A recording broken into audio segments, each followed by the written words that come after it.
Women Taking the Lead, episode 177. I can do anything anyone else can do. I'm not worse than them. They're not better than me. Anything that anyone else is doing, I can do not better, but I can do as well. And so that's just a challenge for me. I can do anything anyone else is doing. Hello, my name is Jody Flynn and welcome to Women Taking the Lead, where we are all about creating blasts of inspiration to help you overcome self-doubt so you can lead with confidence, integrity, and a sense of humor. Head over to womentakingthelead.com to join the community and get the resources to support you on your leadership journey. Now, your future awaits, so let's get started.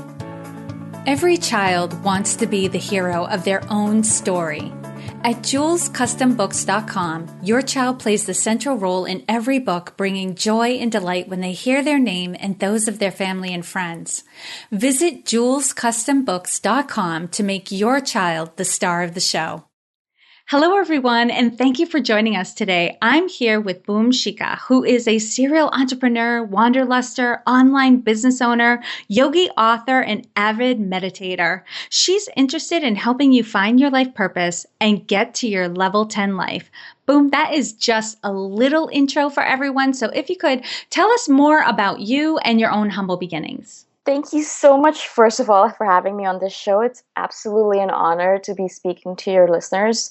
I've heard a lot about your podcast, so I'm really, really grateful that humble me gets to kind of be on your show.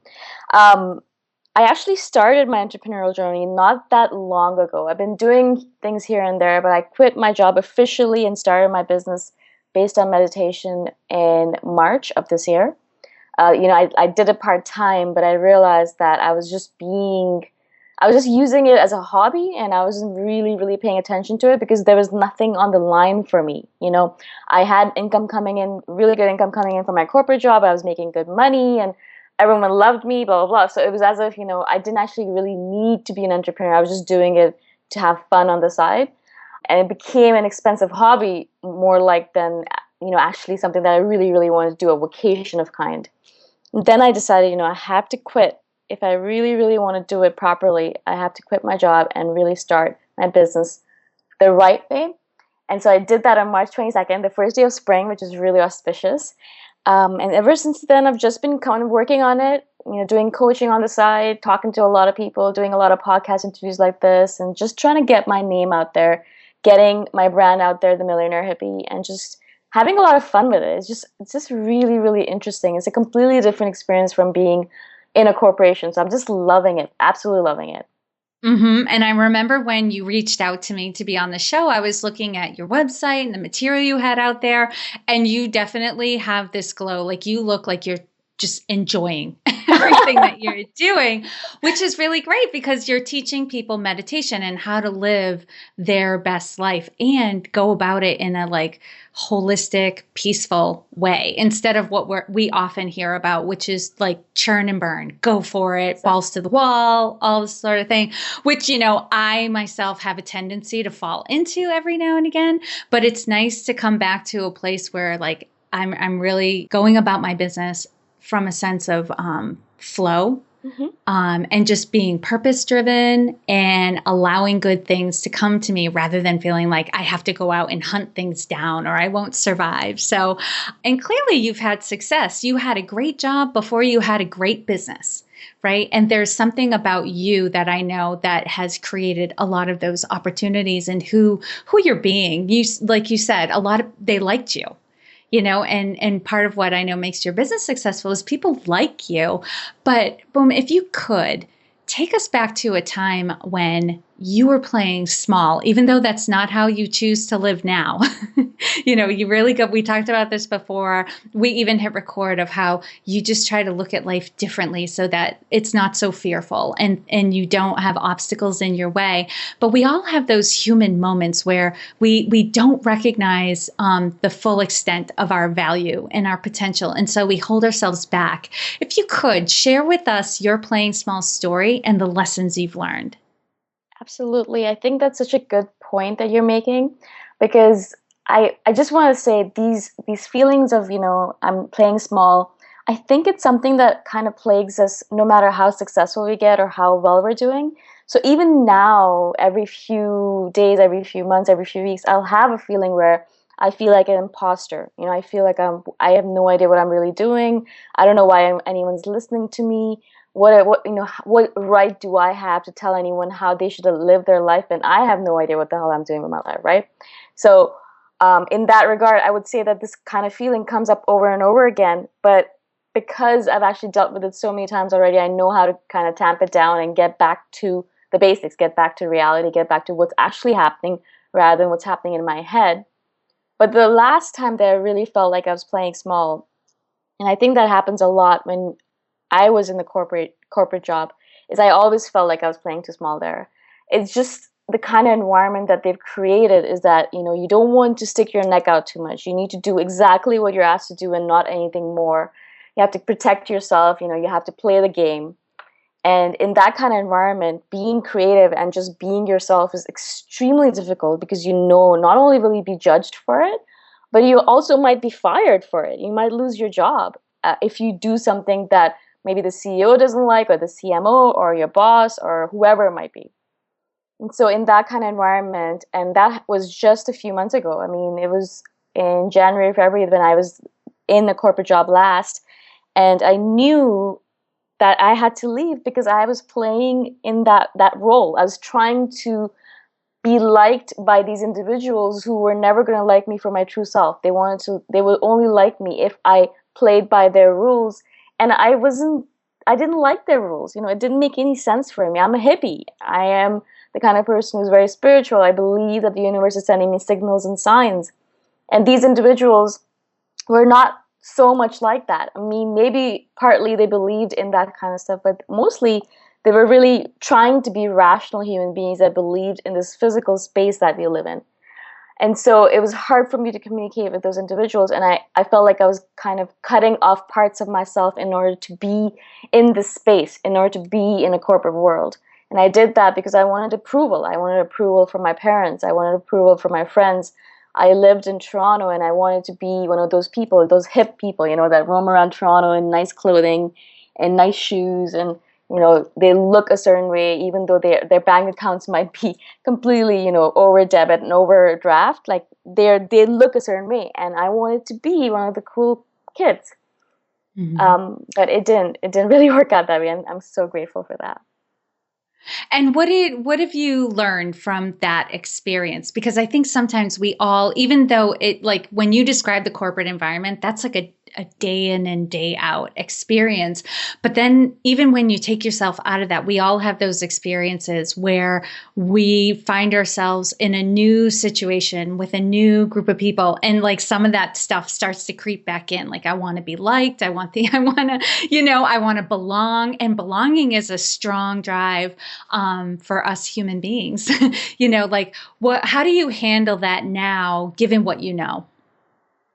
So for me, I've always actually tried to pay attention to my emotions and how I'm feeling on the inside, because that's a really good indication of if you're being true to yourself or not.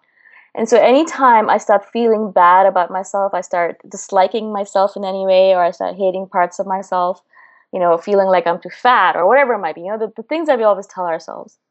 I know in that moment I'm not actually living as my true self, because whenever I do live from my true authentic self, I always love myself.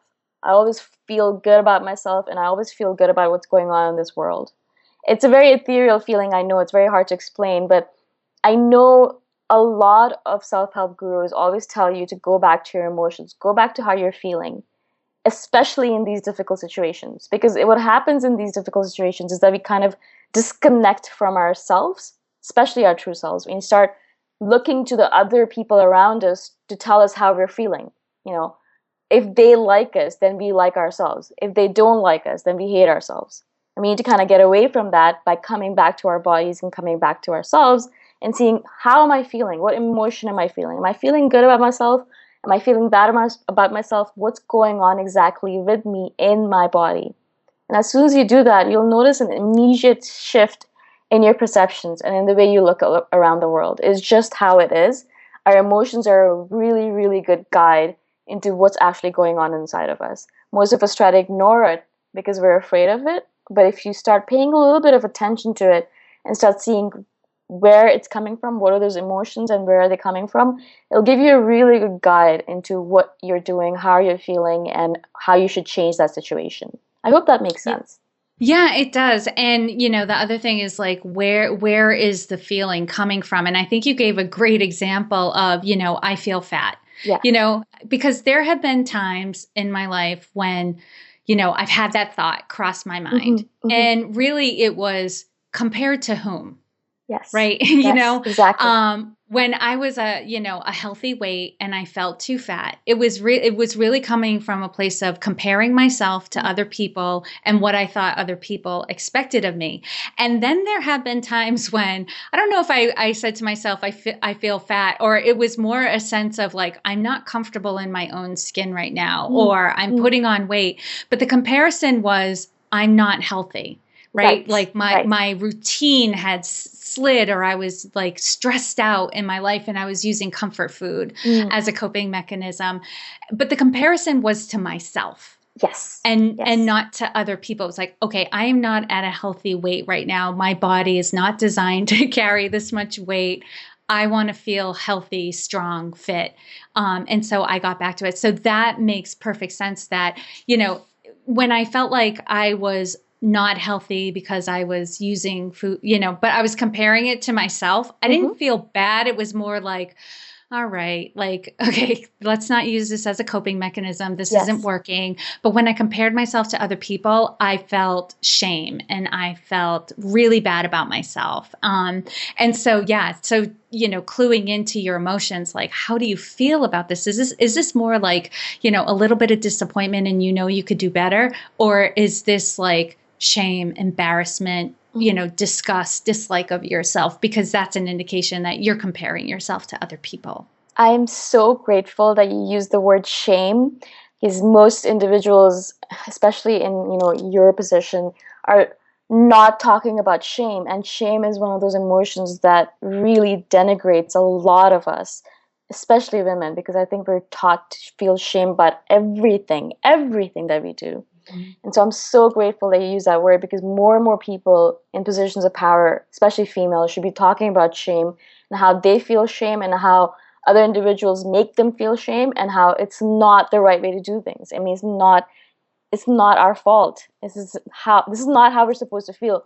Men never make other men feel shame. I mean, they'll embarrass them, they'll do other stupid things like that, but they'll never shame another human being, for being who they are. So I find that's a very female-oriented thing, and we really, really, really need to start working on that. So I'm so grateful. Thank you for bringing that up. That's awesome.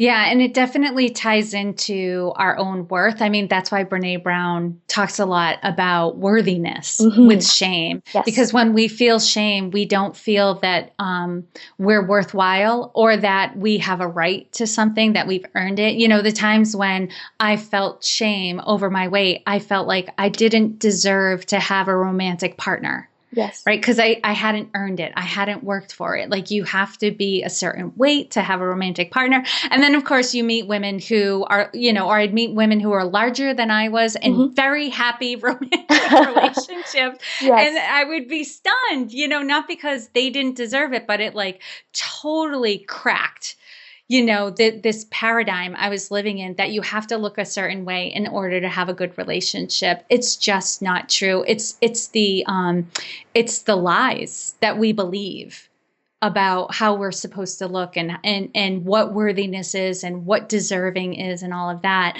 And so I just try to remind myself, just across the board with everything, not just romantic relationships, like, I've earned it, I'm worthy, I deserve it. Because I'm born. Because I was born. That's exactly. it. You don't need to do anything in order to be worthy. Just the fact that you're breathing right now and you're alive means that you're worthy. There's a reason. I want to kind of bring you back to that. I don't know if you've read that book, The Brief History of Everything. No. And so in that, there's a phrase, and I'm going to send it over to you. There's a paragraph that really speaks to me. I actually have it written down and posted in my room. And it says that you have no idea all of the different things that had to happen so that you are sitting here right now, and that the fact that you're born and alive. 100,000 years ago, some ancestor of yours had not to be eaten by, a dinosaur. And then he had to make sure that he procreated, and over the next few generations, all of your ancestors had to make sure that they were alive and stayed alive enough to procreate. And then over that time, you're the sperm, and there's so much that had to happen in order for you to be here. There's a reason. I mean, you're special. It's a miracle that we're actually here and alive. So we should take that at face value and not want to achieve something in order to be worthy. We're just worthy because we're breathing, we're here, we're alive. Mm-hmm. Awesome. Now, Boom, if you could share with us a time in your journey when you had a wake up call. For some people, it's a flashbulb moment, happens in an instant. Like that's why we call them aha moments. Like we're like, aha. But for others, it's a slow dawning. The universe has to send multiple messages before we're like, okay, this is what I know I should do. But in either case, there's usually a moment where you're ready to take action. So if you could take us back to that moment and share with us the steps you took that led to your success. Definitely. I'm kind of the second genre where I've had a couple of random wake up moments. But I'm going to share with you the latest one I've had, the reason why I quit my job. I was working at this corporate job. I loved it. My boss was amazing. My job was great. I did really well with it. I loved it. But obviously, there's always a but. I was going on vacation to Asia for 3 weeks in December 2015, last year. And I'd gotten approval for it in September, so I'd given them enough notice. Unfortunately, the CMO decided that December, when I was gone for vacation, was a time when we were going to do a huge, huge launch. So they did the launch without me. And obviously, I wasn't going to check into my email while I was gone. There's no way. I'm not wasting my vacation on that. And so I come back, and obviously the first day I'm back, there was a huge meeting, and my boss tells me that they're really disappointed. There's a big launch, and I wasn't here for it. I obviously don't care about the company, blah, blah, blah. The interesting thing is that I really did care about the company a lot. I gave them a lot of my time, more than I would ever give anyone else. I stayed late. My only condition was that I don't work weekends. I'm not going to, but I'll stay till midnight if you need me to. I'll stay till 5 a.m. I'll stay all night if necessary. But weekends are sacred. And my vacations were sacred to me, obviously, as well. So at that point, I realized, unfortunately, that this is going to be the case no matter where I go, no matter which corporation I work for. If I work for someone else, they're always going to want more from me, and they're always going to be disappointed no matter how much I delivered. That's just the nature of the beast, it's what it is. And if I want to, have my own time and work on my own schedule and feel good about the work that I'm doing on a daily basis, I really, really, really need to start my own business.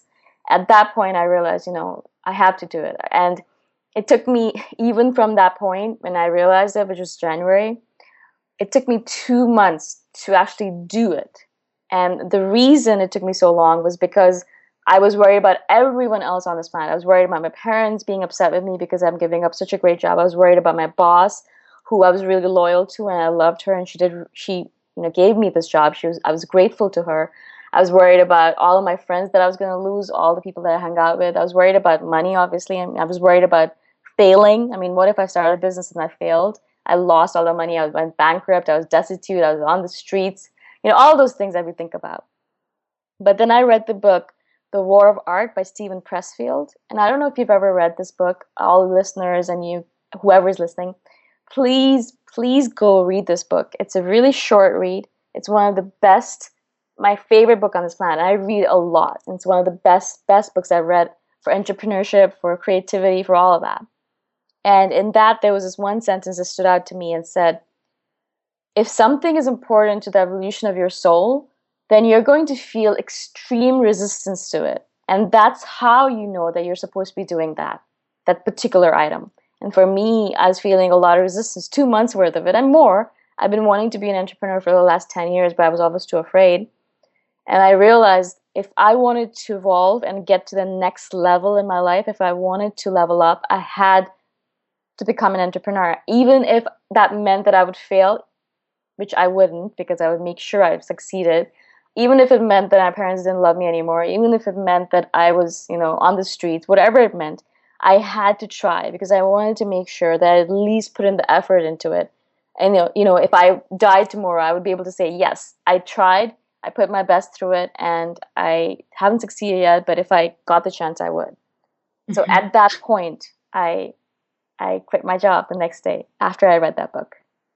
Awesome. I love that. And yes, I have read the book. There's a couple of things I wanted to highlight in what you said is, sometimes the universe does send us messages, but they feel like crap when they first, when you Yes. first Oh get my it. God, yes.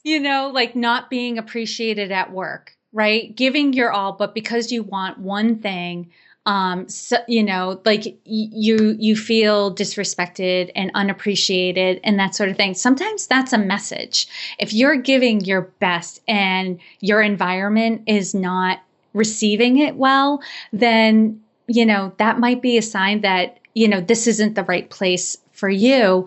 And The War of Art, I think, is an incredible book. I had it like on my brain all summer long as I was writing my own book, because one of the major concepts in the book was how to overcome procrastination, where you have to like art is war.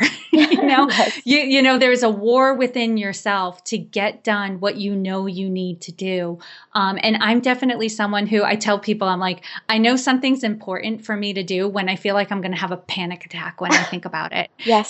That then I know, like, if something scares me that bad, then I think to myself, I need to do it. And I'm not a daredevil. Mhm, mhm. It's a certain feeling I have where I'm like, oh my God, this is so important. And it's calling to me so much. Like there's excitement and panic all at the same time.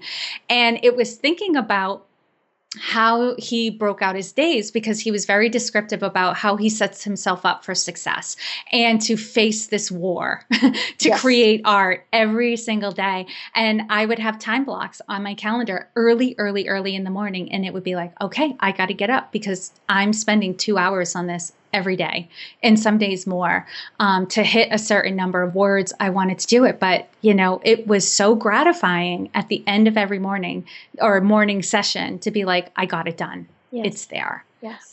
So that's amazing. And boom, I really would love to dive in a little bit to your leadership style, because we're all a little bit different. We all have different personality styles, interests, strengths, things of that. And considering, where you've come from your corporate job to now being an entrepreneur and the area that you focus on, I'd love to hear how you describe your leadership style. That's such an interesting question. I just love that because it's the funny thing for me is that if I looked at myself from the outside and maybe you would think that I'm a leader, but in my head, in my imposter syndrome, in my heart, I'm like, I'm not a leader. What are you talking about? So it's really interesting that you actually say that. Although a lot of people have been saying that to me, and I've kind of been noticing that, in order to be an entrepreneur, obviously you have to be a sort of leader, whatever that leadership means to you. And in my case, I think that I'm a really intuitive sort of leader. So I have a really, really strong sense of intuition. I trust my gut. It's the way I do business, it's the way I do everything.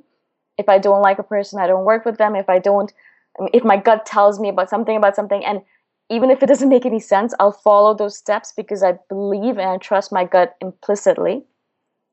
And so, in that regard, I think I like to use intuition with my leadership as well.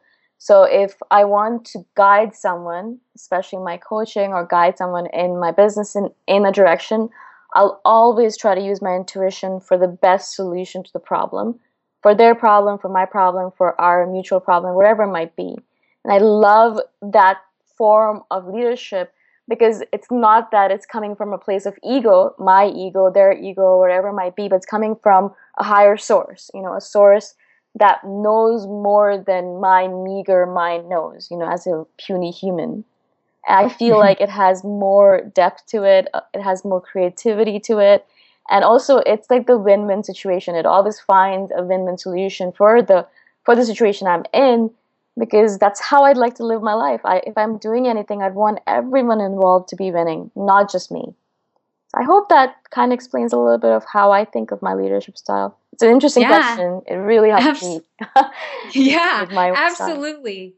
And it is true. I just was saying in the last bonus episode I released, like, we're all leaders. Like, and I'm definitely a leader where I pass the baton. Like, sometimes I am the designated leader for moments of time, and then I would be considered a follower in other situations where I'm following the lead of others, but I'm a leader in how I choose to participate Right. at that point. Yes. In that I'm the type of leader that when I take a step back so somebody else can take the lead, I'm going to make sure they're successful and that they know what they have my support. So even when we're not leading, we're leading.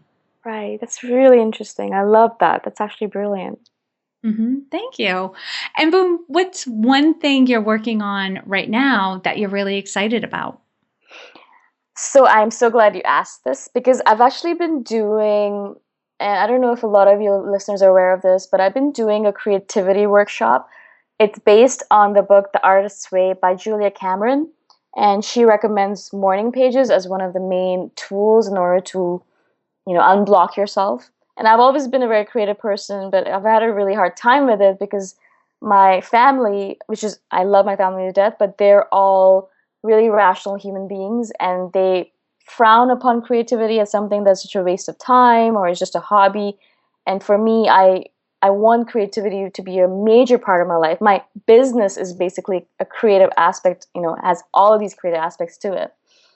So I've been doing the Artist Way workshop, I've been doing the creative workshop, and it has brought up feelings of wanting to be a performance artist, which I haven't done since I was maybe 10 or 11. And I started doing improv, which I am so, so excited about. Now, you might be wondering, how is improv related to business? But I always tell people anything creative that you do in your life, anything that you do outside of your life, outside of your business, is going to affect your business because you are a whole human being. You can't disconnect parts of yourself and be like, I'm just going to do this here, and it won't affect everything else that I do in my life. And I've noticed the more creative I am with my improv and with everything else in my life, I'm more creative with my business. I get ideas in my business that I'm able to improve on because of my creativity in the rest of my life. And so I recommend to everyone who's listening, if you do have any kind of creative streak, if you want to do something creative, I absolutely recommend that you start doing either morning pages or reading The Artist's Way by Julia Cameron. It's one of the best books in creativity I've read in a long time. And there, I want to add, Boom, that there absolutely is a connection between improv and business. And improv is one of those things that I know I need to do one day because, just because there is a bit of a performer in me as well. Oh, And nice.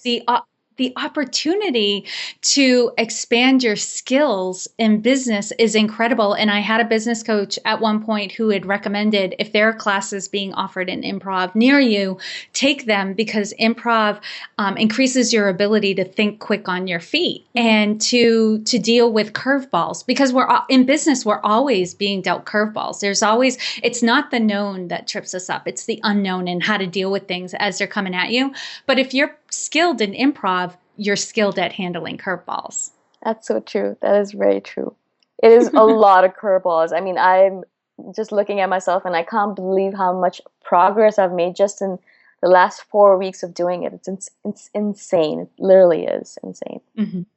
And what's one of the biggest leadership or business challenges you're currently faced with? For me, the hardest thing is believing in my path and having trust and faith in the universe's path for me. Obviously, I am, doing all the things I'm doing. I don't know if you were aware, but I'm actually in Chiang Mai right now, in Thailand. And I moved here in order to save on expenses and work on my business, live with other digital nomads, work with other people who are doing the same thing as me. And I did this because it was my gut telling me to do this. You have to go, you have to be with other like-minded individuals, you have to do all of this because it's going to alleviate you from, being alone, being lonely, being on your own, doing what you're doing, and a lot of other things. And so I followed the path and I did it. But every single day, every single moment, I have to remind myself that I need to have faith in myself, in my skills, in my path, and keep on going without any doubts or as few doubts as possible. and just keep on walking. Just take the next step. Even if I'm not sure what I'm doing in my path, what am I doing in my life, what am I doing in my business, who will ever listen to me, and all of those things. Even if I have all of those doubts, I want to keep on taking the next step, taking the next step, taking the next baby step, whatever it might be. So that Mhm. is my biggest challenge, is the mindset, keeping on, you know? Yes, yes. And I'm 6 years into my business, and I have to tell you, Boom, it was like a series of baby steps that got me here today. There was no way I planned my business to look the way it looks now 5 or 6 years ago. Wow. So it really is just a series of doing the next right thing and the next right thing. And those curveballs oftentimes will shape your next steps, because oftentimes those curveballs turn into opportunities to slingshot yourself forward. Right. So, Right. and I know you're new to business, but I would love to hear about the support system you have for yourself around your business that allows you to maintain your current level of success and continue to grow. I've actually been extremely lucky in the support system. Not only is my family really, really supportive, which I'm so grateful for, but I have a mastermind group of female entrepreneurs that I meet with on a weekly basis. We do it through a Skype call and we talk about our business and we support each other through it. In addition to that, like I said, I've moved to a big, big online business community here in Chiang Mai. And so I meet with people regularly. I mean, I'm meeting a sales coach tomorrow and we're exchanging. I'm going to be teaching him meditation. He's teaching me some sales tools. And so there's a big community here of a lot of different entrepreneurs doing a lot of different things. And just being around that kind of energy where anything is possible, because there's so many different paths that all these individuals are on, that for me, I feel like, oh, I'm actually pretty normal. There are individuals who are doing crazier things than me. And so being in that kind of environment has given me so much support. Just being around people with that sort of hungry, crazy, energetic power just makes me so excited to get up every morning and keep on working my business, whatever small step I'm taking that day. So I'm actually extremely lucky. And I think that's one of the main things that I love about having all these people around me. And I absolutely recommend, I'm sure you do as well, is that no matter how big your support system is or small, you need to have a couple of people on your side who you can go to in those moments of doubt or whatever you're feeling, and go to them and say, I don't know what I'm doing. Please tell me, why am I here? What am I doing in my life? And they'll remind you why you took that first step to become an entrepreneur, which is what we need to remind ourselves of over and over again. I love that. All right, Boom. Now we're going to do a quick leadership roundup. So tell us, what is one practice you have that helps to make you a better leader? Meditation is definitely one of those practices that has been crucial for me in becoming a better leader. And what is one book that you would recommend to a woman to help her develop her leadership? I was going to say The 7 Habits of Highly Effective People. That's one of my favorite books. It's not necessarily for females, it's not geared towards females, obviously, but it is one of the best books on leadership. It's great. What advice would you give your younger self? Not to go to university and waste any time on that, and actually start a business right away, because I wasted a lot of money and time on going through that process.